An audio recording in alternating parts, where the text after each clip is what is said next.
শেষ 10 দিনের বেজর রাত্র যদি জুমার রাত্র হলো তাইলে 90%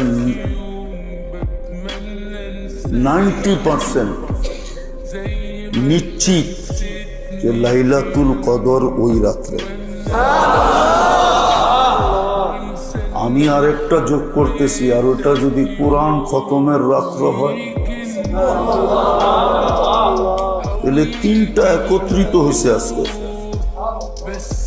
বেজর রাত্রি, জুমার রাত্রি, আবার খতমে কোরআনের রাত্রি। ভালো মতে কিন্তু। আর লাইলাতুল কদরের ইবাদত এক রাত্রের ইবাদত না, লাইলাতুল কদরের ইবাদত তো 83 বৎসরের ইবাদত।